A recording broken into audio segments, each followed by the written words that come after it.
Queria agradecer a todos e todas que começam a ingressar aqui no Zoom para ouvir o secretário nacional de Segurança Pública, Dr. Mário Luiz Sarrubo. Tem uma larguíssima trajetória no Ministério Público de São Paulo, atuou na maior parte do tempo na área criminal, leva a este novo cargo que ocupa no Ministério da Justiça, sob a liderança do ministro Lewandowski, uma larguíssima experiência no combate ao crime organizado.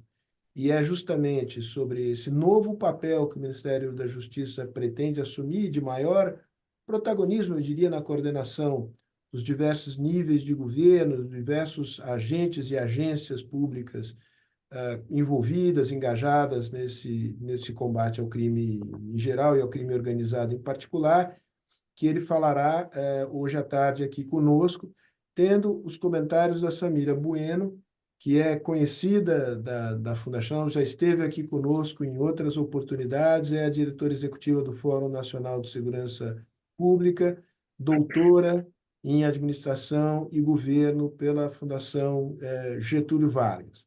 Antes de dar início aos nossos trabalhos aqui, a palavra será passada ao secretário Sarrubo, que fará uso dela por cerca de 20 minutos. Samira fará o seu comentário e depois estaremos aqui recebendo perguntas do público, selecionando essas perguntas e vamos fazê-las aqui no maior número possível. Todo brasileiro e brasileira sabe, vive na pele o que significa essa expansão do crime organizado no Brasil, mas esse é um tema importante para a Fundação Fernando Henrique Cardoso, cuja causa fundamental é a causa da democracia, porque o crime organizado hoje se constitui numa ameaça ao Estado Democrático e Direito, né? E acho que isto diferencia a situação que nós vivemos hoje da criminalidade que conhecíamos 30, 40 anos atrás. Já havia crime organizado, mas o crime organizado não havia se desenvolvido a ponto de representar uma ameaça real ao Estado Democrático de Direito. Não havia expandido as suas fronteiras para além das fronteiras dos estados, não havia ganho a dimensão internacional que ganhou agora. E não por outra razão, mais do que nunca, nós precisamos de uma Secretaria Nacional de Segurança Pública que faça a coordenação dentro do Estado Nacional, nos seus vários níveis de governo, e de cooperação internacional. Não se faz combate ao crime organizado no mundo hoje sem cooperação internacional. Muito bem, isto posto, eu queria pedir 1 minuto de atenção de todos para apresentar as empresas e agradecer as empresas que apoiam o ciclo anual de seminários da Fundação Fernando Henrique Cardoso. Queria agradecer a todas e a cada uma delas. Dito isso, mais uma vez, obrigado, secretário Mário Sarrubo. A palavra é sua. Muito obrigado, boa tarde a todas, boa tarde a todos. Uma saudação especialíssima ao professor Sérgio Fausto, que nos convidou para esse debate, para essa conversa. Saudar uma querida amiga de longa data, já, Samira Bueno, uma ativista aí, muito importante nos desafios da segurança pública neste nosso Brasil. Dizer que o desafio é muito grande, dizer que quando recebi o convite do ministro Lewandowski, tendo sido procurador-geral de Justiça e membro do Ministério Público por 34 anos, procurador-geral nos últimos 4 anos, entendi que a missão era, na verdade, uma missão típica e finalística de membro do Ministério Público, uma vez que segurança pública é um direito social previsto na Constituição Federal, e o Ministério Público como fiador dos direitos sociais da população brasileira. Isso era o que eu vinha fazendo nos últimos 34 anos na minha instituição ainda de coração.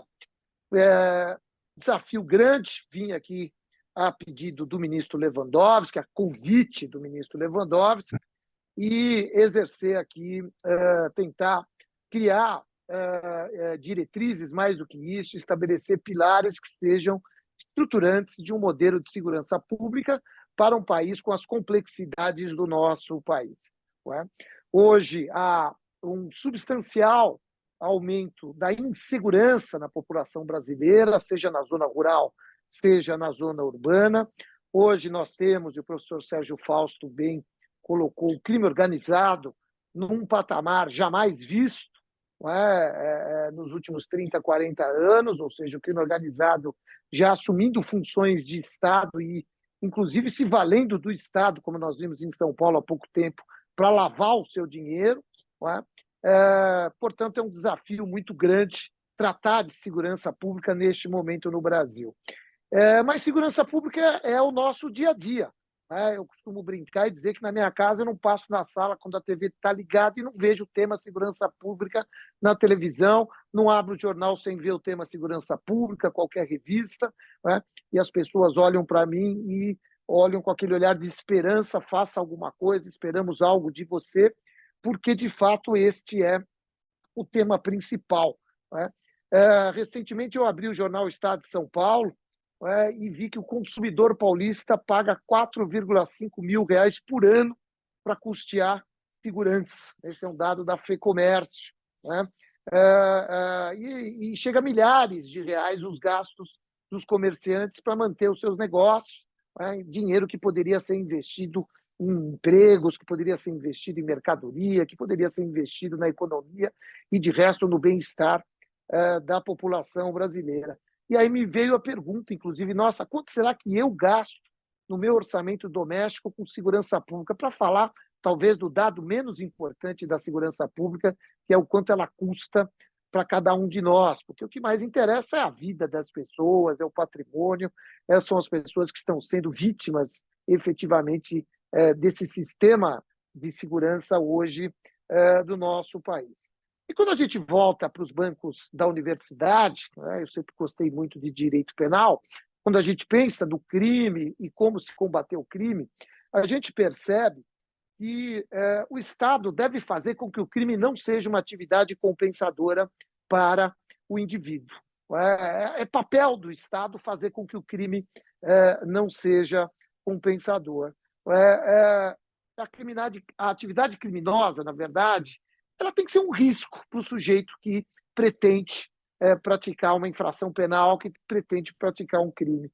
Mas a pergunta é, será que nós estamos cuidando desse aspecto? Será que hoje é um risco para o criminoso exercer esse tipo de atividade aqui no Brasil? Será que o crime organizado está intimidado com as ações do Estado? O que nós temos feito para impedir, ou pelo menos para intimidar, ou para transformar essa atividade numa atividade de risco? Eu acho que nesse campo a gente tem que derrubar alguns mitos e algumas versões. Eu gosto sempre de dizer que o tema segurança pública, a gente precisa parar de olhar para a árvore e olhar para a floresta. Porque hoje a gente gosta de discutir saidinha de preso, aumento de pena e tudo mais, mas é preciso derrubar esses mitos. E quando a gente estuda lá atrás o combate ao crime, a gente sabe que o binômio fundamental para se combater o crime no campo do direito penal é, em primeiro lugar, a pena para o crime tem que ser proporcional à gravidade dele. E, em segundo lugar, o sistema de segurança pública, o sistema de justiça, tem que deixar muito claro que esta é uma atividade de risco e que o indivíduo tem chance de ser preso, mais do que isso, tem chance de cumprir sua pena. Pensando nas grandes cidades, porque os grandes institutos eles gostam sempre de trabalhar com o homicídio, mas quando você consulta o cidadão das grandes cidades, o que mais incomoda em 10 entre 10 pessoas é o roubo, é o crime patrimonial. O que, na verdade, nos traz a sensação de segurança ou de insegurança é o crime patrimonial. Eu tive a oportunidade de estar no exterior nas 2 últimas semanas, no Oriente Médio, e me foi dito lá, você pode deixar o seu carro com a chave no contato, que não vai acontecer nada. E realmente é uma sensação de segurança muito grande. Não vamos aqui discutir como eles chegaram a isso, porque não é o caso. Mas a verdade é que essa sensação é que nos parece ser importante. Mas o que mais incomoda a população hoje é o roubo com emprego de arma. Eu, na minha casa, em São Paulo, na minha residência, onde mora a minha família, eu tenho muito medo hoje de sair com o meu celular, de sair com tranquilidade na rua, porque é a sensação de que você é assaltado. Mas a pergunta que se faz é, qual é a pena hoje para o crime de roubo? Bom, vamos lá. O crime de roubo com emprego de arma não é? Ele tem uma pena que pode chegar minimamente de 6 anos, mais de 6 anos, e pode chegar até 14. Não é? Então, a pena, sob o prisma da legislação, me parece adequada. Não é? Então, vamos deixar um pouco de lado essa questão de que precisamos mudar a pena, sai todo mundo livre, etc. Então, porque não é verdade, isso não é real. Uma pena de 6 anos, o indivíduo começa com muita sorte, no regime semiaberto, mas com muita sorte. Então, a chance de começar no regime fechado é muito grande. Ele tem que cumprir aí uma boa parte dessa pena no regime fechado. Então, quero crer que a legislação nesse campo esteja adequada. Né? O que nós temos que olhar, na verdade, é a taxa de risco. Quando alguém se dispõe a praticar uma infração penal, esse alguém está achando que vai ser preso, achando que vai pagar por esse crime, ou será que ele tem aquela sensação que muitas vezes nós temos na estrada, quando aceleramos a 120, 130, 140 por hora? Aqui pode acelerar que não tem radar. Então vamos praticar a infração de trânsito. Eu quero crer que aí sim este seja o nosso grande problema. Não é? Por quê? Porque os dados indicam que, na maioria dos estados do nosso Brasil, os crimes são esclarecidos, as taxas de esclarecimento de crimes estão na casa ao redor de 5% ou menos, 4% ou menos, para não ficar falando aqui de índice. Mas é muito baixo o índice de esclarecimento de crimes, muito baixo. Né? De maneira que, sob esse prisma, sob o prisma do tenho chance de ser preso, é melhor não praticar crime, para ser bem primário nessa análise, não é?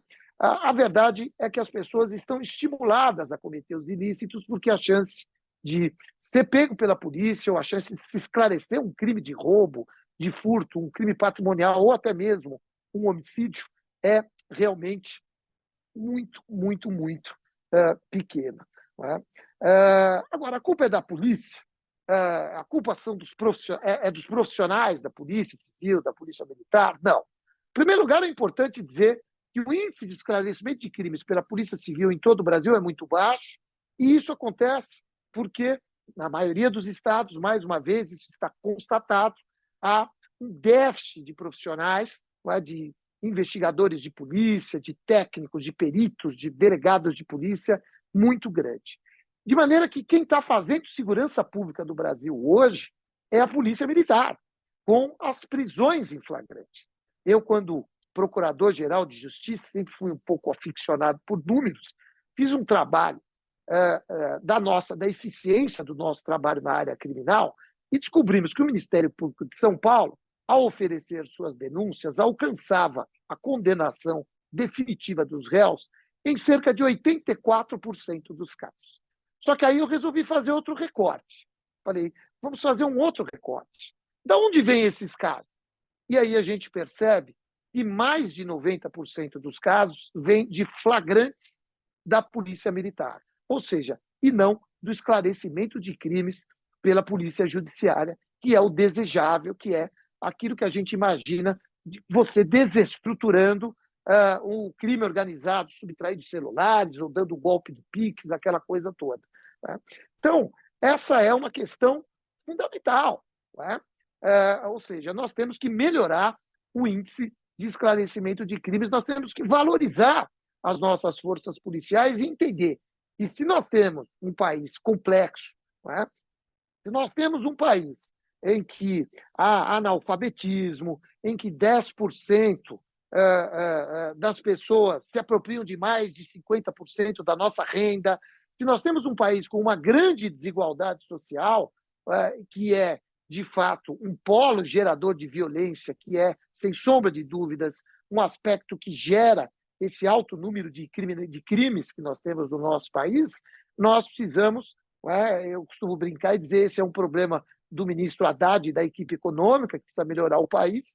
A minha parte é procurar esclarecer o maior número possível de crimes, é procurar fomentar, a partir aqui da Secretaria e do Ministério da Justiça, uma melhor política de segurança pública que possa trazer resultados mais positivos. Até porque a gente vê outros países com os mesmos problemas econômicos do Brasil, ou até piores, com índices de segurança melhores que o nosso, mas é sempre importante destacar, nós somos e temos que fazer esse trabalho preservando os pilares da nossa Constituição e, em especial, o nosso Estado democrático de direito. Portanto, é um desafio importante, porque a nossa função é uma função de melhorar, nós temos que melhorar esses índices de segurança pública, olhando para a Constituição Federal, cuidando desse tema sob o prisma dos direitos humanos e, ao mesmo tempo, trazendo a força do Estado, que é o que nos pede o presidente Lula, que é o que nos pede o ministro Ricardo Lewandowski. É hora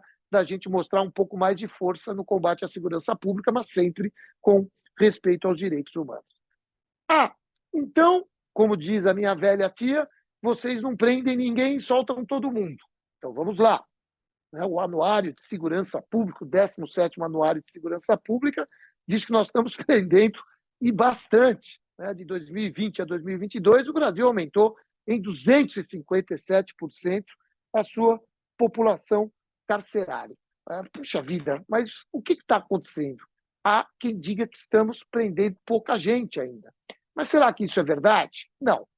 É verdade, no fundo, a gente vive um estado de coisas inconstitucional, não é? Porque no artigo 3º da Constituição está dito, todos nós sabemos, não é, que o objetivo fundamental da República é a construção daquela sociedade livre, justa, fraterna e solidária. E se determina que a gente trabalhe a erradicação da pobreza e que a gente reduza as desigualdades sociais e regionais. Diante de todo esse contexto constitucional, diante de todo o problema que se apresenta para nós, eu gosto de dizer o seguinte, para a turma do Congresso que está lá atrás, né, que gosta de falar em arma e tal, não tem arma, não tem bala de prata nesse tema segurança pública. O que tem é trabalho, o que tem é, na verdade, o fomento e a indução de políticas que possam ser estruturantes a partir do Ministério da Justiça.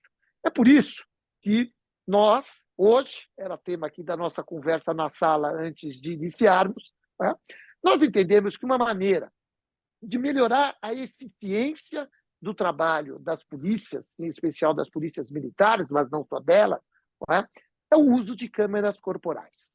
Todos os dados indicam que, notadamente em São Paulo, onde houve lá atrás um incentivo muito grande, uma política de expansão e nos batalhões em que essas câmeras eram utilizadas, nesses batalhões a gente percebia que aumentava o número de prisões, de apreensões e a eficiência dos trabalhos da polícia em aproximadamente 43%, 44%.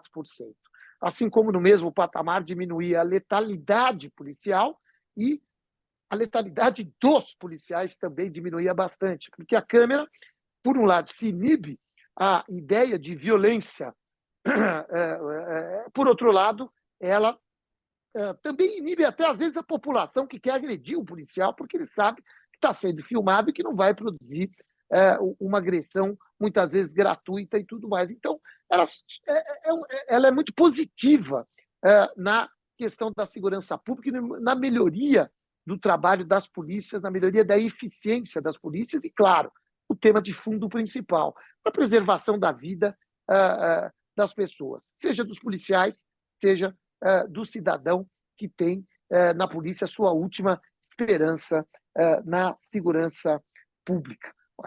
Agora, nós temos uma grande preocupação com o efetivo policial.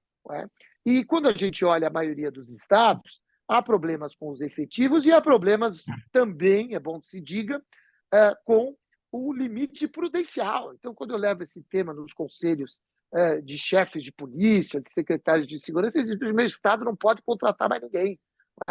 Por isso que nós estamos trabalhando aqui, muitas vezes, primeiro, a criação de um índice, de um dado, de um parâmetro que possa nos dizer efetivamente, nos tempos atuais e com todo o parque tecnológico que a gente tem, qual é o número necessário que nós temos que ter de policiais militares em determinado estado, com o número de pessoas e assim por diante. Qual é o número de policiais civis que são necessários numa delegacia para que a gente possa ter, para que eu possa ir lá registrar um boletim de ocorrência de furto ou de roubo e para que aquela delegacia possa efetivamente fazer uma investigação daquele crime e não aquilo virar, e não o delegado, ou o escrivão, ou o investigador virar um mero registrador de boletim de ocorrências, que é o que acontece na prática em muitos lugares, em muitas delegacias de polícia.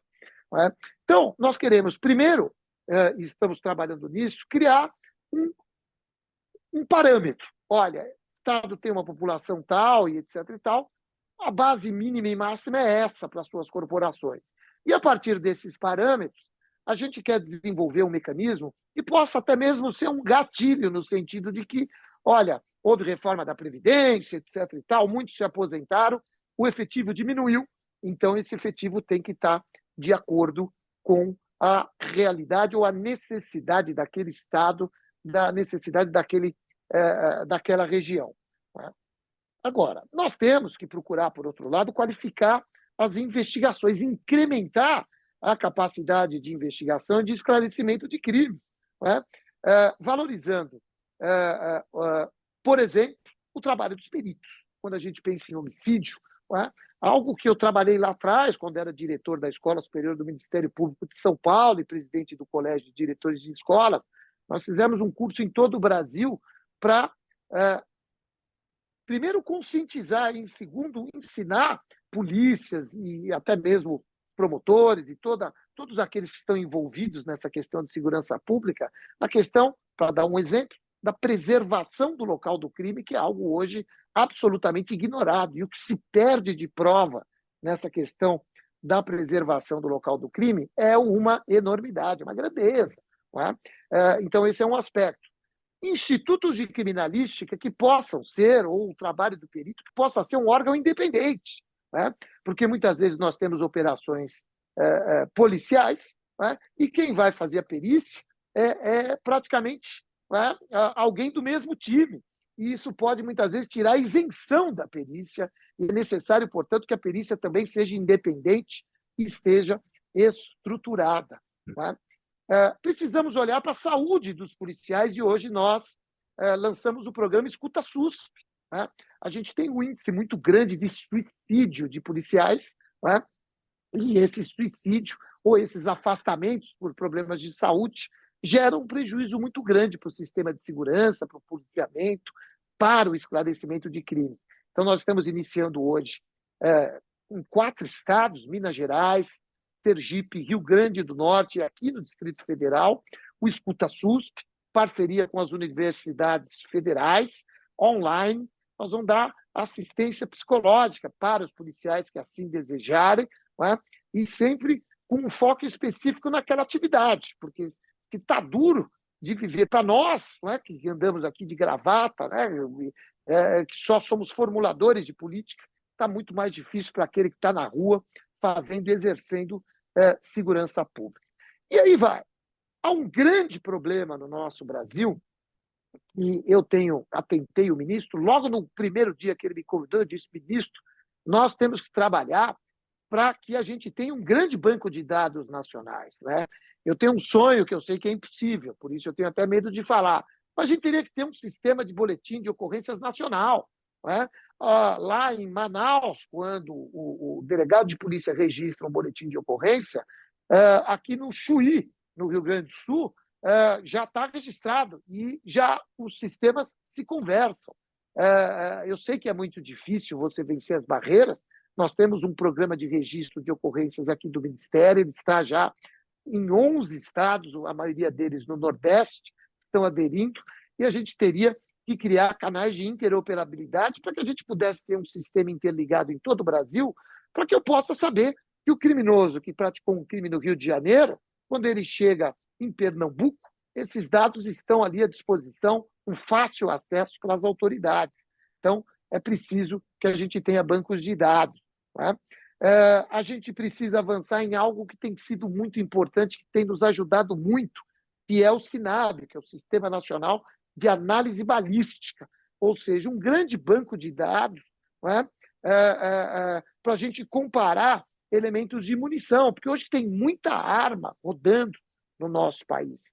E a gente sabe que a maioria dessas armas, né, elas até no início estavam regularizadas, mas ao longo da trajetória elas acabam caindo em mãos erradas. Né? A gente precisa trabalhar um tema que ainda está muito no nascedouro aqui, mas é algo que eu acredito demais quando a gente pensa em segurança urbana, por exemplo, que é voltarmos àquele velho, mas muito eficiente conceito da polícia comunitária, do policial do bairro, do policial que conhece as especificidades do bairro e do policial que, com um preparo, e esta é a função aqui do Ministério, né, que a gente pode preparar, a gente tem cursos para isso, a gente tem expertise para isso, para que o policial possa trabalhar muito mais na resolução de conflitos e na prevenção do crime do que propriamente na sua repressão. Não é? Como um policial que gera medo. Não, ele é um sujeito que tem que estar ali no bairro, tem que ser autoridade do bairro, que vai resolver e que vai prevenir conflitos. Esse me parece um conceito importante que a gente precisa resgatar, serve para grandes, para pequenas cidades, para bairros e tudo mais. Não é? E é importante destacar a questão das câmeras, que está aqui no meu roteiro, mas, para além do aspecto da letalidade, como eu disse, há também a melhor qualificação da prova, porque a câmera vai filmar e vai melhorar a prova vai para o judiciário, ela pode ser requerida, requisitada pelo Ministério Público, pela Defensoria, pelo advogado, pelo magistrado, tudo isso vai melhorar bastante a questão da segurança em nosso país. Esse é um eixo. Falamos aqui da criminalidade urbana, já vou terminar. Mas eu não posso terminar sem perder mais uns 5 ou 10 minutos que eu vou pedir aqui aos amigos, sem falar do mais importante, que é o crime organizado. Todos nós sabemos, não é?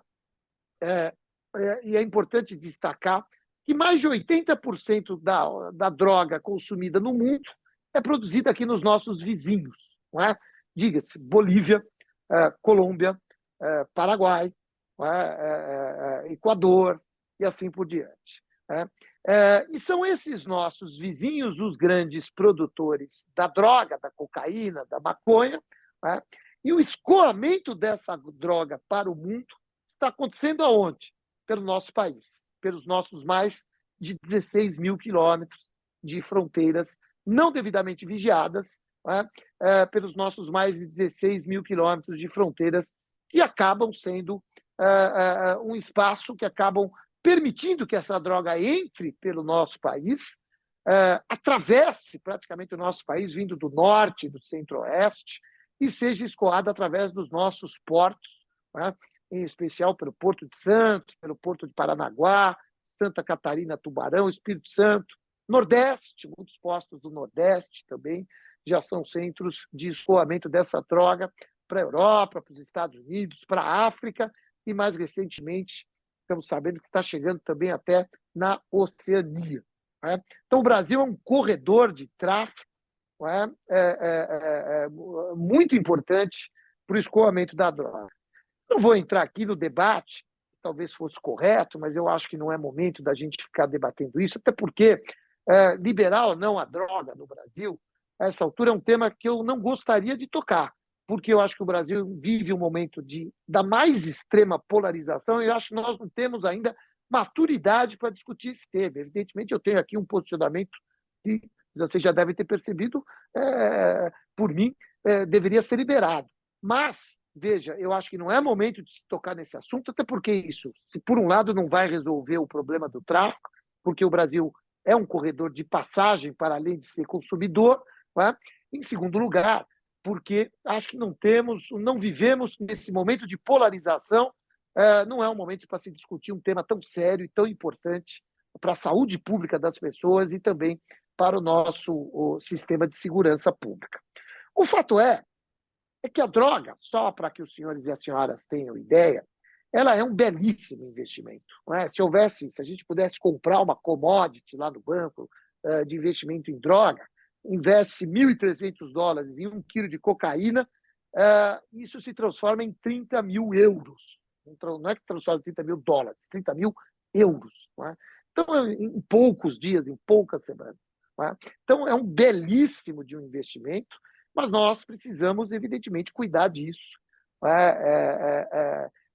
Outro dia, num debate, alguém falou, olha, enquanto houver consumidor, vai ter quem venda. Isso é um fato, né? Então, nós precisamos de um grande programa de saúde pública. Eu costumo dizer que o Brasil é campeão nessas campanhas, né, de mudar hábitos, né? O cigarro é um deles. Antigamente, no meu tempo de faculdade, até o professor fumava. Hoje, com 10 pessoas que você convive, 9 não fumam. Então, o cigarro é algo que está saindo da nossa convivência. O cinto de segurança ninguém usava. Uma campanha muito positiva fez com que as pessoas passassem a usar cinto de segurança. E com a droga tem que ser a mesma coisa. Nós temos que fazer uma campanha séria para diminuir o consumo. Mas o Brasil, como corredor de tráfico de entorpecentes, como é que nós vamos nos virar com isso? As pessoas não sabem, mas o Brasil tem inúmeros centros de inteligência, comando e controle em todas as regiões do país, né? Só que isso está meio abandonado, né? Não está tendo investimento nisso, mas mais do que isso, né? O TICC da Amazônia não conversa com o do Nordeste, que não conversa com o do Sul, que não conversa com o do Sudeste, né? A Polícia Federal pouco conversa com as polícias estaduais, que, por sua vez, pouco conversam com as polícias federais. O que dizer, então, dos ministérios públicos? O Ministério Público Estadual faz de tudo para segurar o caso na sua atribuição e não quer nem saber do federal. E o federal a mesma coisa. Então, é uma palavra que é, na verdade, o nosso mantra hoje aqui no Ministério, que é integração. Integração. Então, nós estamos investindo nesse trabalho integrado e, mais do que isso, olhando o crime organizado na sua tríplice vertente, que me parece de fundamental importância. O crime é, sem sombra de dúvida, uma empresa. Hoje nós temos grandes empresários do crime, né? Então a atividade ela pode ser o tráfico de entorpecentes, pode ser o tráfico de armas, pode ser o tráfico de pessoas. Então nós temos que combater essa atividade criminosa. Essa é a primeira vertente. A segunda vertente é a corrupção de agentes públicos, porque não há crime organizado se não houver corrupção de agentes públicos. Então, isso também precisa ser combatido. E, por fim, e talvez o mais importante, e aqui pode-se dizer, claro, né, aqui estaria a nossa bala mais importante, que é a bala de prata, é a lavagem de dinheiro. A lavagem de dinheiro. É por essas e outras que nós estamos investindo e investiremos aqui no Ministério e depois em cada região do estado de São Paulo, em centros de inteligência, operações policiais e integração. Centros integrados de operações policiais e inteligência. E esses CIOPs, que nós estamos ainda terminando aqui de gestar na Secretaria, na Senasp e no Ministério da Justiça, nós vamos começar com um grande centro aqui mesmo no prédio, com investimento pequeno, mas o mais importante, trazendo todos os atores para sentarem de forma horizontal à mesa, na mesma mesa, né? Ministérios públicos, federal e estadual, receitas federal e estadual, polícias, né? Todas elas, polícia rodoviária, estadual e federal, polícia civil, polícia militar, polícia federal, polícias penais, porque a gente precisa trabalhar com inteligência penitenciária, todos na mesma mesa, fazendo diagnóstico, trocando informações, e mais do que isso, trocando informações com os centros que já existem, como existe, por exemplo, o Centro Integrado de Operações em Fronteiras em Foz do Iguaçu, com parceria lá, inclusive, com o Itaipu, que é o modelo do Fusion Center, que é um modelo interessantíssimo. Nós não vamos propriamente copiar, mas a gente entende que os princípios fundamentais são de inteligência, integração, de operações integradas e de nos desarmarmos das vaidades institucionais e entendermos que ou trabalhamos juntos ou nós não vamos vencer essa guerra contra o crime organizado, porque gera lucro, o dinheiro está sendo muito bem lavado, está sendo lavado, como vimos em São Paulo há pouco tempo, até mesmo em licitações públicas, né, do Estado, no caso do município de São Paulo, com investimentos em transporte público, de maneira que ou nós avançamos nesse campo ou nós vamos ficar estagnados, enxugando gelo, fazendo operações isoladas e nos acomodando com essas operações, achando que estamos resolvendo o problema. Não. Nós precisamos desse CIOP, desse Centro Integrado de Operações e Centro de Inteligência e Operações Integradas, né? E precisamos que ele converse com todas as outras agências, mas há um ator principal que tem que estar presente, que é o COAF. Né? O COAF, que é um ator importantíssimo para a gente entender o fluxo financeiro, para a gente entender como é que está sendo feita a lavagem. Né? Parece até primário se falar isso, mas ela é uma realidade que muitas vezes é esquecida no dia a dia quando se pensa em combater segurança pública. Né? No fundo, a gente tem que seguir o dinheiro. No fundo, a gente tem que ir atrás do dinheiro.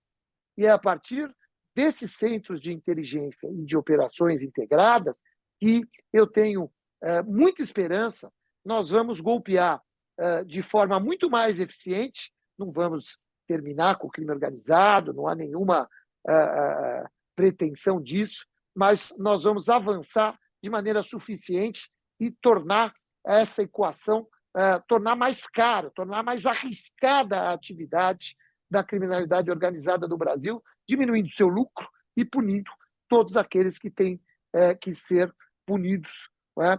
É um pouco das nossas ideias. Claro, o último aspecto que eu tenho que dizer aos senhores e às senhoras é: não dá para fazer isso sem que a gente converse com os nossos vizinhos. Eu tenho viajado, tenho estado em encontros internacionais e hoje posso dizer que tenho contato da maioria dos ministros de segurança dos nossos países vizinhos e temos procurado fazer operações conjuntas e espelhadas muitas vezes, como fizemos recentemente com o Paraguai. É a partir daí que a gente vai avançar, é a partir daí, com esse entendimento, com essa troca de informações e trabalhando muito mais com inteligência do que com violência, que nós vamos avançar algumas casas significativas e mudar um pouco a sensação de insegurança da população brasileira. Virar um pouco esse jogo, né, e trazer um pouco mais de segurança, enquanto nosso ministro Haddad e toda a equipe do governo trabalha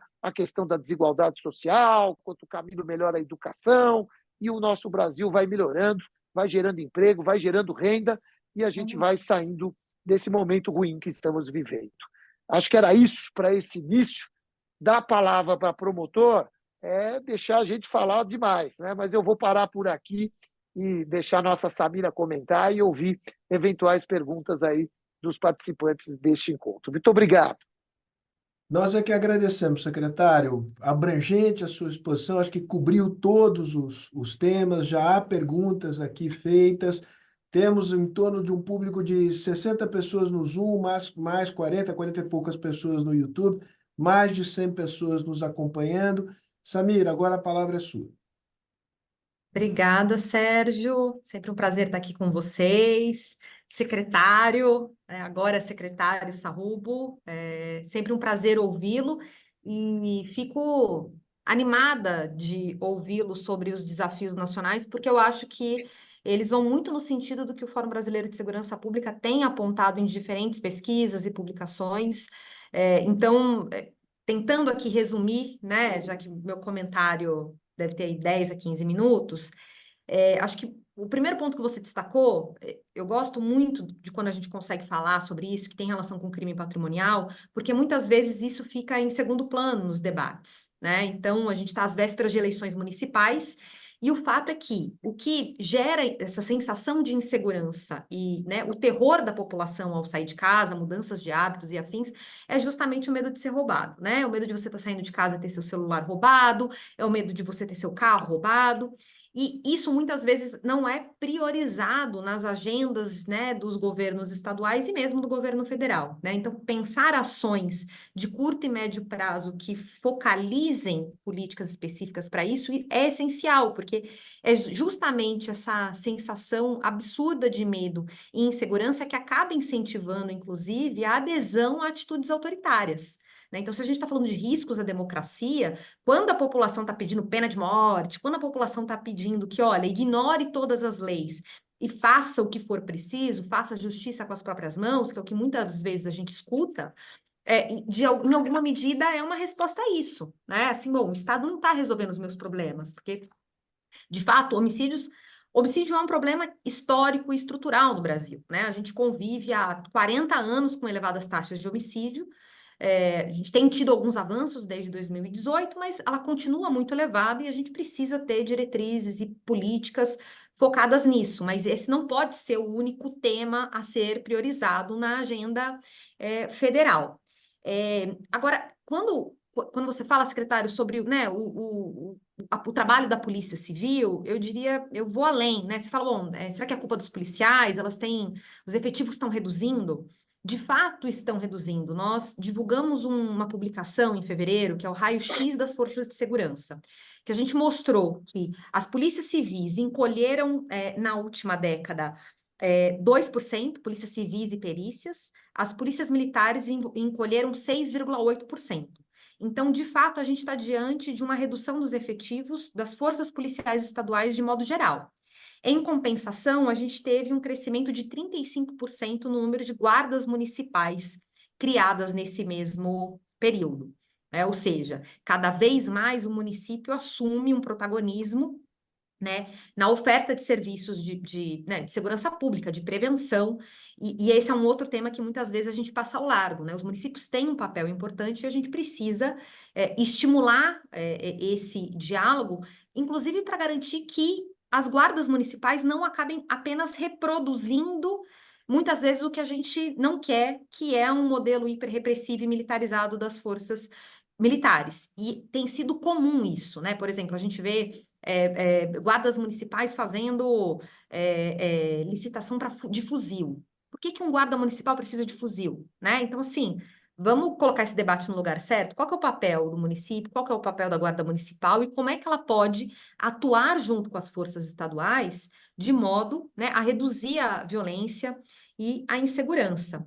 Agora, me parece que esse problema do efetivo, ele não tem solução, né? Nessa publicação, a gente mostra também um pouco de como, né, como está o nosso orçamento público, qual que é o impacto da folha de pagamento dos policiais, da Previdência, e basicamente hoje, né, os policiais estaduais, que são polícias civis, militares, corpos de bombeiros, perícias, correspondem a 23% do funcionalismo público, mas ocupam 31% da folha de pagamento. Então, em comparação com outros servidores, com outras carreiras do Estado, eles já acabam ganhando mais. Então, e se a gente olha, né, para os nossos limites fiscais, a verdade é que no curto e no médio prazo, nós não temos como ampliar esses efetivos. Então, a discussão tem que ser como é que a gente vai avançar em políticas de segurança, reestruturando carreiras e formas de trabalho. E aí eu vou trazer um exemplo que eu acho que para todo mundo que está aqui nos acompanhando entender. As polícias americanas, por exemplo, quando você olha os efetivos delas, 1/3, né, em torno de 30%, são civis. E por que são civis? Porque eles entendem que o policial ele tem que estar na atividade fim, aquilo que só ele pode fazer. Mas para fazer análise criminal, para rodar folha de pagamento, para o veterinário da cavalaria, você pode ter um civil. E as nossas polícias as polícias militares, que são as maiores, não admitem essa possibilidade, né? Você tem que ter o veterinário da polícia militar é um policial militar, o médico da polícia militar é um policial militar, um psicólogo da polícia militar tem que ser um policial militar. Então, se a gente não começar a discutir essa reestruturação das carreiras, a gente tem um dilema sem solução, porque a tendência é que as associações demandem, né? As associações policiais demandem um efetivo maior, as corporações também. Essas demandas são legítimas, mas na prática elas não serão solucionadas, né? A gente precisa reconhecer que esse é o limite do ponto de vista fiscal, isso não vai acontecer. Então a gente precisa debater essas reestruturações nas carreiras. Ou seja, a gente precisa, né, de fato, promover modernização das nossas instituições, né? Então, para além desse discurso do falta dinheiro ou falta efetivo, falta dinheiro ou falta efetivo, que acaba sendo sempre a desculpa, né? E um outro ponto que eu acho que o secretário aborda, mas eu quero reforçar aqui, é a baixíssima capacidade investigativa das nossas polícias civis, né? Isso, acho que resulta, em certa medida, do nosso modelo, né, um tanto quanto cartorário, muito do trabalho da Polícia Civil acaba sendo o atendimento em delegacias de polícia, produzindo muito papel, né, em inquéritos que sequer muitas vezes não são instaurados, não vão ser investigados, né, Então, falar o roubo, a maior parte dos roubos não são investigados, na prática é isso que acontece, né? Mas tem também, acho que, um componente de priorização política. E a verdade é que o mundo político sempre priorizou o trabalho da polícia militar, que é o trabalho que dá voto, né? É o policiamento ostensivo, é o policial ali fardado andando com a viatura. O trabalho da Polícia Civil é um trabalho silencioso, porque a investigação, a inteligência, ela necessariamente é um trabalho silencioso. E isso normalmente não mobiliza as lideranças políticas, né? Então, acho que a gente tem aí também uma questão que é como é que a gente convence o mundo político, as autoridades, da importância de fortalecer o trabalho investigativo, porque isso vem sendo sucateado na maior parte do país, né? Não, arrisco dizer que na maior parte do país mesmo, em muitos estados. Sobre o Escuta SUSP, né? O secretário fala um pouco do lançamento hoje das diretrizes das câmeras corporais e do Escuta SUSP, né? As diretrizes das câmeras corporais muito bem-vindas, né? Existiu uma expectativa alta, foi um processo que construído, né, ouvindo as associações policiais, as empresas que fornecem câmeras, a sociedade civil teve uma chamada pública, então era esperado, porque hoje, né, muitas polícias têm implementado projetos com câmeras corporais e muitas vezes cada um de um jeito, né? Isso não tem padronização, então esperávamos uma norma federal, isso é fundamental. E sobre o Escuta SUSP em relação ao suicídio dos policiais, que também eu acho que é um tema urgente. A gente tem, por exemplo, uma matéria da Ponte Jornalismo que mostrou que no ano passado, São Paulo teve o maior número de suicídios de policiais militares da história, em mais de 30 anos de estatística que vem sendo monitorada, né? Então, assim, isso é muito grave. A gente tem casos, né, absurdos e tristes de suicídio no último mês em Minas Gerais, né, uma policial que se suicida dentro do batalhão, os colegas que encontram o corpo. Então, assim, a gente tem que, como é que é trabalhar diante disso, né? Como é que você vai trabalhar no dia seguinte, com esse impacto, vendo que os seus amigos seus colegas estão tirando a própria vida? Então, acho que é importante essa liderança do governo federal, mas reforço, a gente precisa que os estados, que as próprias polícias criem programas de atendimento e saúde mental, né? Isso não pode ficar em segundo plano. E normalmente isso fica em segundo plano, não só porque não tem investimento do ponto de vista financeiro, então é alguma coisa ali na capital, nunca chega no interior, mas também pelos preconceitos que isso gera. Então, um policial, né, o que normalmente é uma carreira que está muito associada à virilidade, o policial ele é corajoso, né, ele vai ali enfrentar o crime, como é que ele vai assumir a vulnerabilidade dele e procurar um psicólogo, um psiquiatra, né? A verdade é que isso muitas vezes é um tabu, né? E aí eu acho que o governo federal, não sei se através do Escuta SUSP, mas, enfim, precisa encontrar mecanismos de falar sobre isso, né? Se a gente está falando das campanhas tão bem-sucedidas da área de saúde, na segurança a gente está precisando de estratégias de convencimento focadas nesse público, que é o universo policial, né?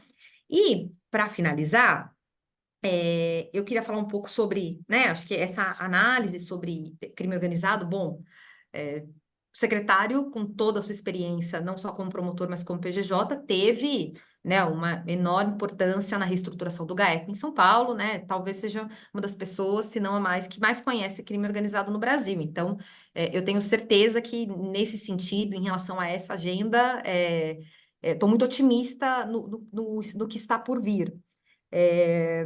Eu só queria ressaltar, acho que alguns elementos da fala do secretário, enfim, todo o diagnóstico, né, absolutamente correto.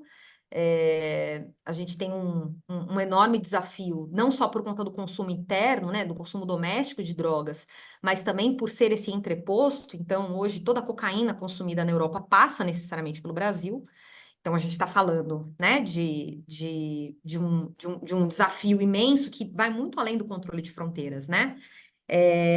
Então, a ideia dos centros integrados de comando e controle, né, os Fusion Centers, que são, né, um modelo que funciona muito nos Estados Unidos, eles são essenciais, né, não só para reunir e coordenar o esforço das forças policiais estaduais, mas também com outros atores, né, então o Ministério Público, assim, na nossa estrutura, né, no nosso federalismo, a gente muitas vezes coloca isso em caixinhas. Cada estado tem, né, os seus sistemas de inteligência, o seu Ministério Público, a sua Polícia Civil, e não necessariamente está compartilhando essas informações. Mas o crime não tem fronteira, né? E aí eu quero adicionar, né? Ele falou rapidamente do COAF, o COAF e a Receita Federal como atores importantes, né? Então, o secretário cita o exemplo ali, né, que inclusive tem o apoio de Itaipu, ali na fronteira com o Paraguai. Esse é um modelo, por exemplo, que teve muito sucesso no combate ao contrabando de cigarro, com o apoio né, com a Polícia Federal, com as polícias estaduais, mas também com o trabalho da Receita Federal, né? E a gente precisa ter clareza que hoje o crime organizado não só tem essa magnitude, né? Que é isso, virou commodity, mas mais do que isso, né? Tem diversificado os seus negócios e as formas de lavagem de dinheiro, né? E quando eu falo de diversificar negócios, eu estou falando que, bom, quando a gente falava de PCC e Comando Vermelho, a gente normalmente associa narcotráfico, né? Drogas e armas, a gente pensa nisso. Mas hoje não é só nisso que eles atuam, né? É comum, por exemplo, contrabando de cigarro envolver essas organizações criminosas. Hoje a gente tem, sei lá, garimpo em Roraima. Garimpo em Roraima conta com a participação efetiva do crime organizado, né? Porque não só na lavagem de dinheiro, porque lavar dinheiro com ouro é vantajoso, é mais difícil de rastrear, mas a própria estrutura do garimpo vem sendo utilizada. Você tem compartilhamento de logísticas de ilícitos que acabam acontecendo. Então, o mesmo avião que está ali para levar o ouro extraído do garimpo legal é o avião que vai ser utilizado para transportar cocaína, né? Então, esse compartilhamento dessas organizações criminosas, que são muitas e que não necessariamente atuam exclusivamente no narcotráfico, acho que é algo que é relativamente recente, né? Acho que a gente tem uma década que a gente se deparou com isso, que levou uma violência absurda para a região amazônica, e que talvez seja o maior desafio hoje do Ministério da Justiça e do secretário Sarrubo, no sentido de oferecer uma política nacional, e mais do que isso, acho que é coordenar uma política no sentido de que os estados trabalhem de forma conjunta com a União para fazer frente a esse desafio, porque do contrário, a gente não tem a menor chance.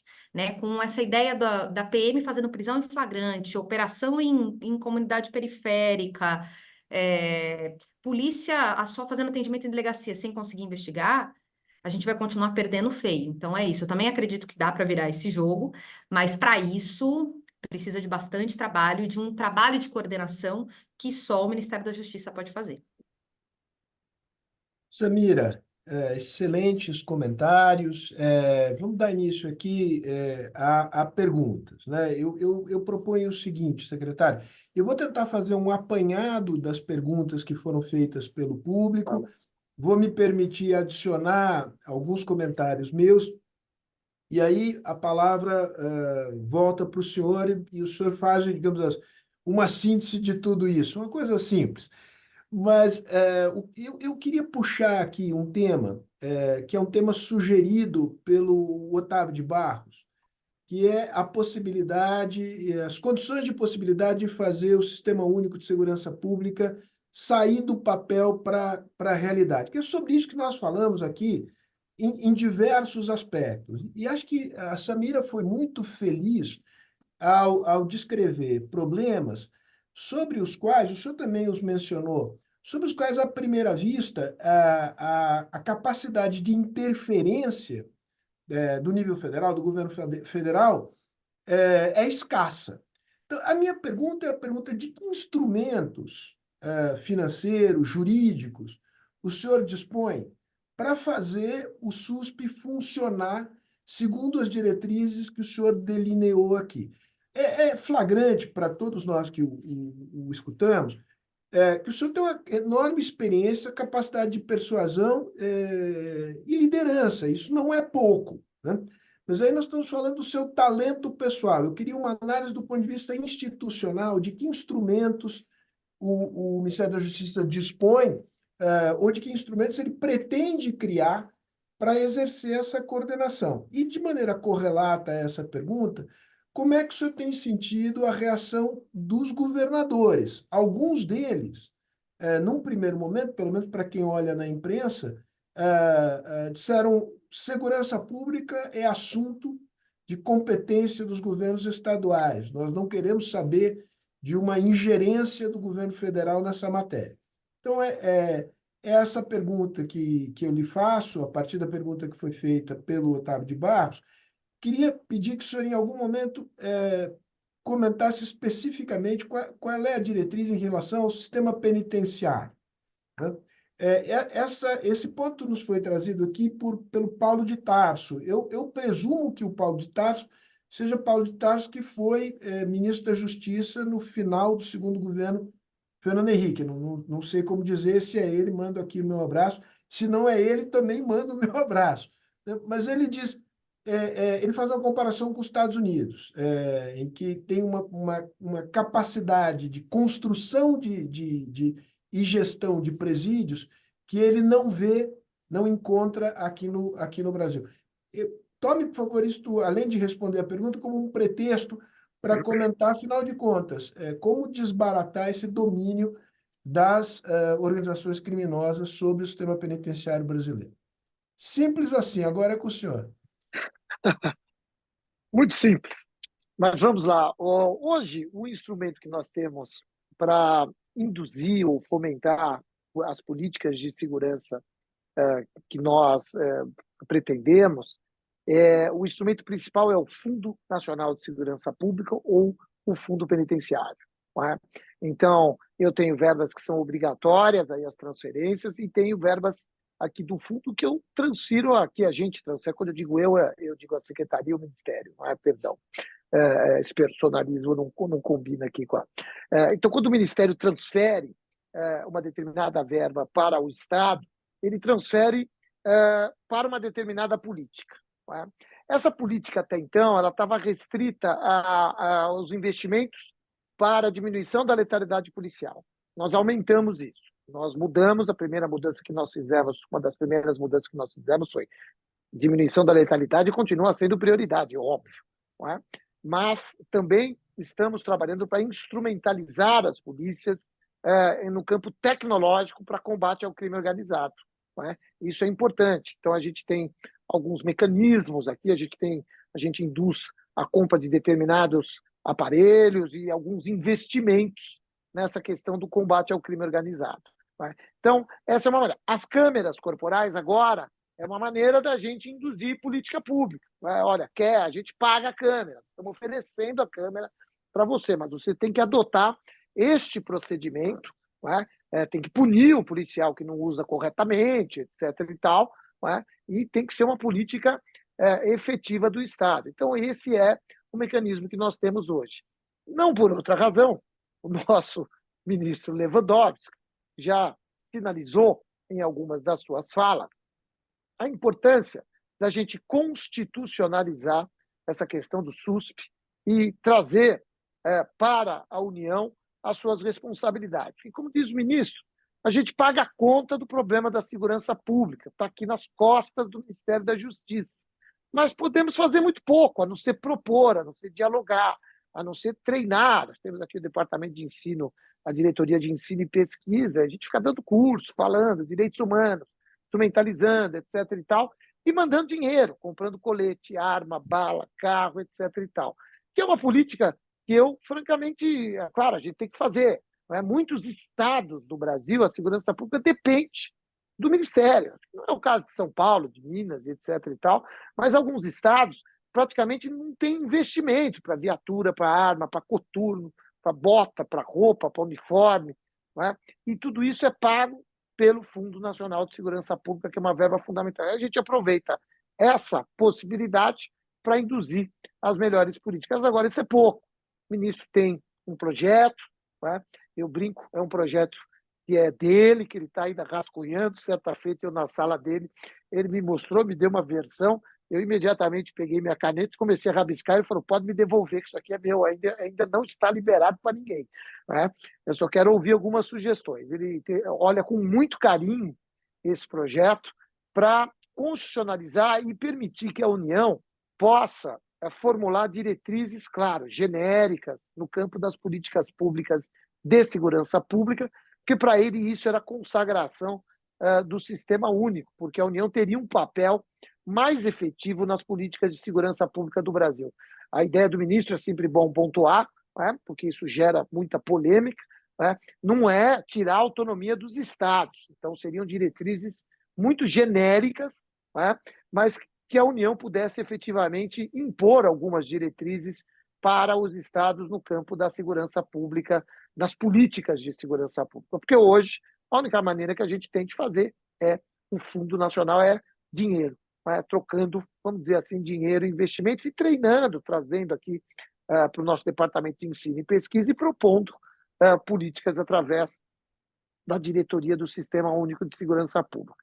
É uma bela ideia o Sistema Único de Segurança Pública, ele funciona dentro do possível aqui nesse modelo, mas, de fato, o ministro tem razão. Agora, essa é uma discussão que vai acabar aqui atrás, né, no Congresso Nacional, eu tive que fechar aqui, mas aqui tem uma vista para o Congresso Nacional, né?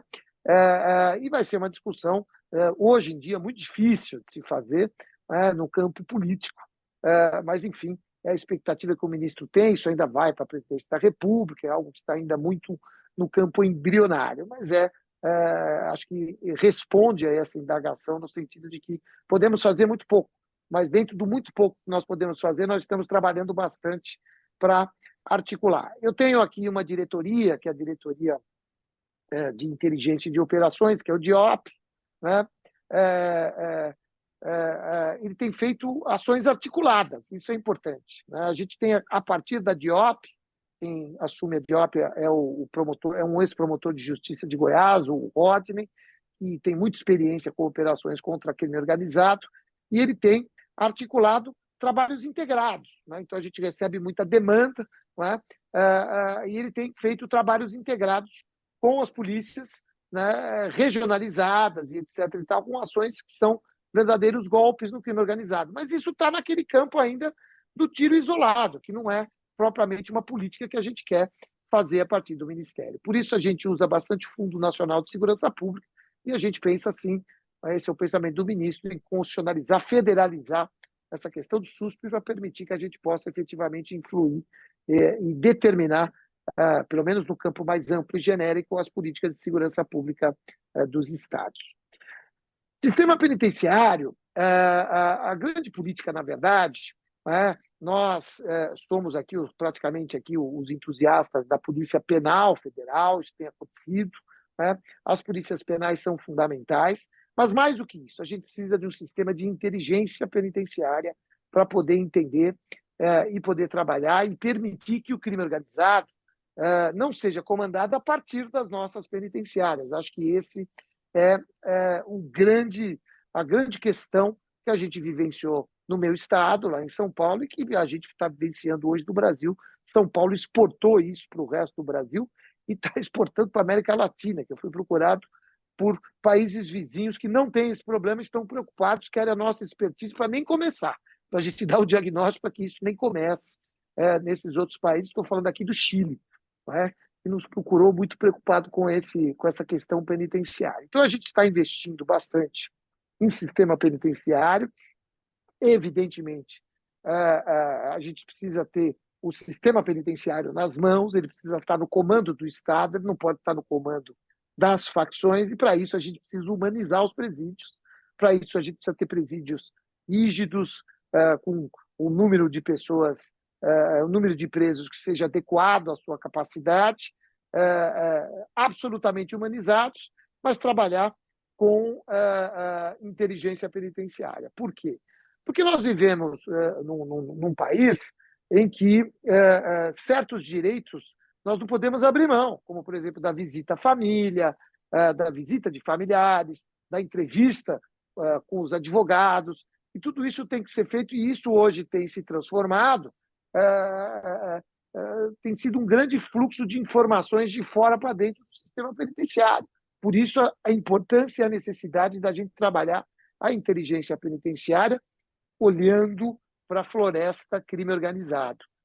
Uma das árvores dessa floresta crime organizado é, de fato, o nosso sistema penitenciário, que precisa ser humanizado, cada vez mais humanizado, respeitados os parâmetros de direitos humanos, mas com inteligência para impedir que as informações saiam, para que o crime organizado não seja comandado, muitas vezes, das nossas prisões. As prisões federais, é importante ressaltar, elas são seguras. O que ocorreu em Mossoró foi algo absolutamente pontual, havia lá uma falha de procedimento, etc. e tal, não se repetirá, então estamos muito seguros disso. E a gente acredita que é dessa forma, olhando também para o sistema penitenciário, a gente pode avançar aí algumas casas também nessa luta, nessa verdadeira guerra contra a criminalidade organizada. Secretário, vou de novo me valer de um comentário que a Samira fez. Samira, te peço, temos mais uns 5 minutos, eu queria que você fizesse ainda uma intervenção. Mas eu me aproveito de uma intervenção que você fez, que no fundo é a preocupação com o populismo penal policial, né? O senhor mencionou o Congresso. Várias dessas matérias, naturalmente, irão à apreciação do Congresso.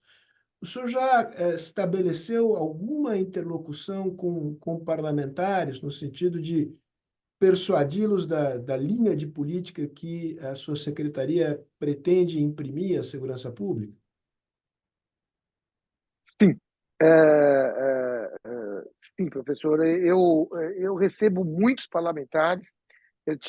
Tenho tido diálogos com a bancada da Câmara da Segurança Pública, aquela questão das armas. Eu estive lá, fui fazer uma visita e tenho recebido e tenho dialogado. Evidentemente que o Congresso hoje é um Congresso muito representativo das forças mais conservadoras, né, da parte mais conservadora, e daquela direita armamentista, tudo aquilo que nós não compactuamos aqui no Ministério hoje. Eu costumo brincar e dizer que, se eu pudesse, eu vedava arma de fogo em todo o território nacional, mas acho que ninguém conseguiria isso. Mas, se eu pudesse, eu seria, né, um dia que eu for presidente da República, que nunca acontecerá, eu baixaria um decreto vedando a circulação de armas de fogo no território nacional. O sonho até com a velha ideia da polícia londrina, do policial desarmado. Mas isso é um sonho, né, de uma noite de verão, de maneira que a gente tem procurado esse diálogo, mas eu insisto, é um momento muito difícil para a gente pensar em transformações nesse nível, como, por exemplo, esse decreto das armas, aí, que tem sido, né, que é muito importante para a questão da segurança pública, porque os dados são muito claros, as armas estão caindo nas mãos do crime organizado, essa questão dos CACs e tudo mais, né? E nós estamos experimentando o aumento da criminalidade como decorrência do que nós vimos nos últimos anos, né? Desse incentivo para a população adquirir, portar armas e tudo mais. Isso tende a piorar, porque tem muita arma circulando, e no que depender da gente aqui, nós vamos restringir ao máximo, mas sempre procurando dialogar, entendendo que o Congresso Nacional representa um pouco, representa a vontade da população. Então, a gente expressa sempre o nosso mais absoluto respeito, né, para os congressistas. Eu tenho recebido, tenho conversado, mas eu tenho também muita convicção de que a gente tem que tomar cuidado com as nossas propostas legislativas, porque talvez o momento não seja muito adequado para debates, dada a polarização. Queria aproveitar, professor, se o senhor me permitir, a Samira fez um comentário aqui, e evidentemente a gente quer falar, se deixar eu fico até as 9 da noite aqui, mas a Amazônia é realmente uma preocupação muito grande aqui do Ministério. Há um projeto de governo, né, não é nosso, já é anterior, que é o projeto AMAS, né, que é efetivamente que vai na linha daquilo que a gente pensa que é na reconquista do território hoje dominado pelo crime organizado, né? A Amazônia, hoje, por incrível que pareça, o crime organizado entende que o crime ambiental, que o garimpo, que a madeira e etc. é crime de menor potencial ofensivo. Então, eles acham que eles estão investindo ali, é uma coisa boa, né? Aqui vamos sair um pouco do crime, né? Tipo aquela coisa da máfia, né? Vamos sair do tráfico, da prostituição, vamos para os jogos em Las Vegas. E é isso que eles estão fazendo na Amazônia, cometendo crimes ambientais, né? Extração de madeira, ouro, garimpo e tudo mais. E tem o Plano AMAS, que tem investimentos do PAC, investimentos aí do BNDES, inclusive. BNDES não, tem investimentos do Banco Mundial, e a gente vai construir um sistema lá, e nós temos uma participação muito importante, muito efetiva nisso agora. Não havia, nós trouxemos isso para o nosso colo, e é um olhar para a região amazônica para que a gente possa efetivamente avançar e diminuir um pouco essa questão. A Amazônia hoje está, de fato, é uma das questões que mais nos preocupam, está no nosso radar aqui, viu, Samira? Você tem toda a razão. E o projeto AMAS e outras soluções a gente tem trabalhado e muito para diminuir a atividade criminosa por lá. Muito bom. Samira, queria que você encerrasse. Depois eu faço uma saudação final, mas eu queria te dar essa prerrogativa. Obrigada, Sérgio. Obrigada, secretário. Bom, acho que vou encerrar com dois pontos que acho que o secretário levantou. Primeiro, sobre armas, né?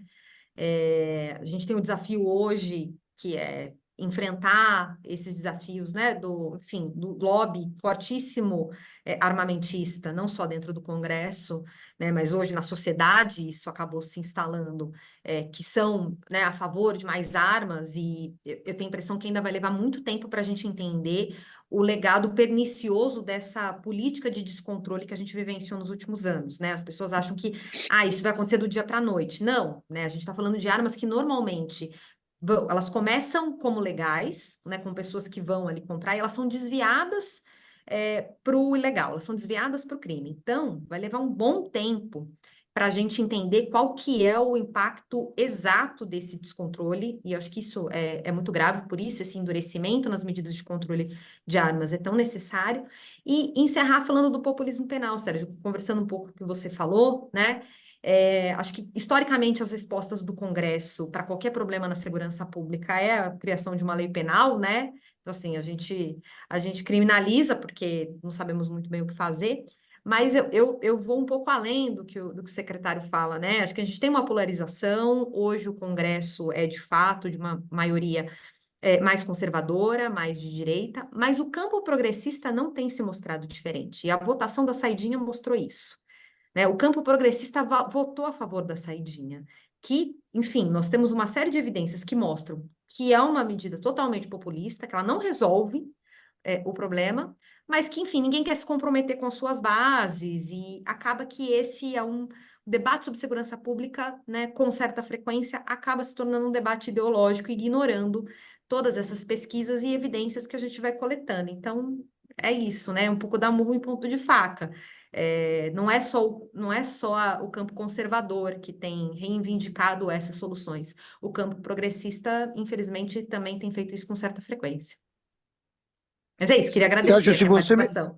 Claro, não, claro, eu vou lhe dar a palavra final, secretário. Bom, já lhe dou a palavra final, depois eu faço um Não, comentário ultra final. só, só para aproveitar o gancho aí da minha amiga Samira, o grande desafio hoje é pensarmos e estruturarmos um modelo de segurança pública com esta visão da sociedade de que segurança pública se resolve com endurecimento legislativo e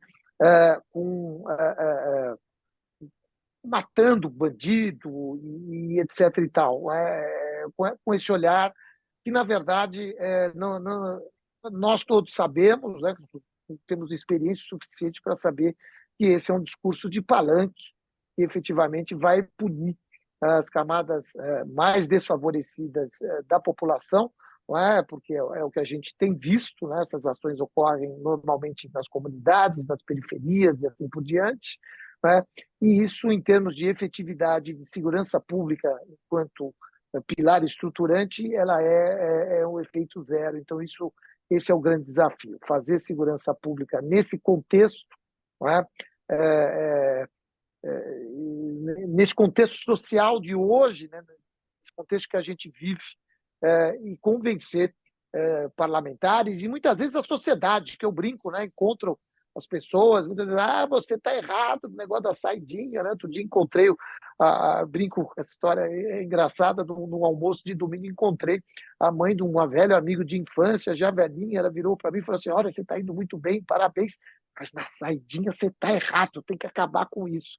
Aí eu falei, não temos a menor possibilidade de convencer a população, porque como eu gosto de dizer, o que a Globo não mostra é que eles já estão saindo todos os dias para ir trabalhar e estudar, e que nós estamos proibindo de ir no Natal para casa, ou no Dia dos Pais, ou no Dia das Mães. Então, o que isso muda em termos de segurança pública é o que eu não consigo entender, né? Mas por que as pessoas não prestam atenção para esse aspecto? Enfim, queria agradecer ao Sérgio Fausto, à Fundação FHC, à Samira e a todos aqueles que tiveram a paciência de nos ouvir hoje aqui, né? Dar algumas ideias, um pouquinho daquilo que a gente pensa, das determinações do nosso querido ministro Lewandowski, e dizer que estamos comprometidos com o nosso Brasil para tentar estruturar, deixar um legado aqui estruturante no campo da segurança pública. Essa é a nossa meta, esse é o nosso desafio. Muitíssimo obrigado.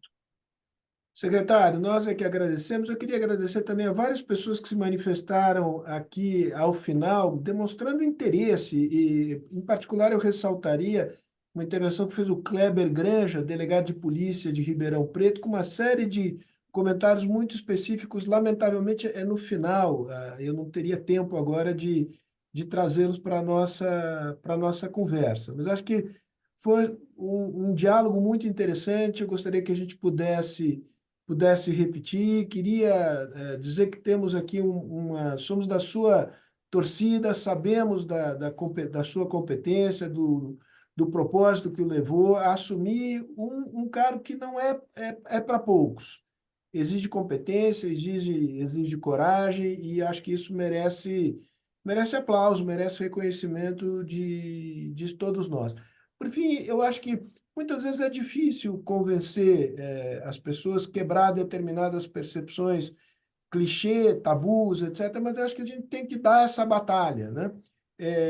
Inclusive com os conservadores, não há nada de errado em ser conservador. Eu diria que, em matéria de segurança pública, conservar a vida deveria ser um objetivo fundamental de todos, De né? todos. E a circulação livre, ampla e restrita de armas, as evidências são muito claras que é uma política a favor do crime, não é uma política a favor do cidadão.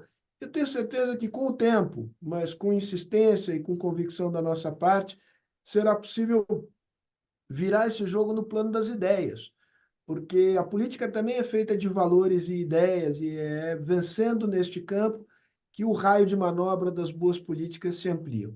Então é isso, secretário. Muito obrigado mais uma vez. Samira, sempre um enorme gosto ter você aqui conosco.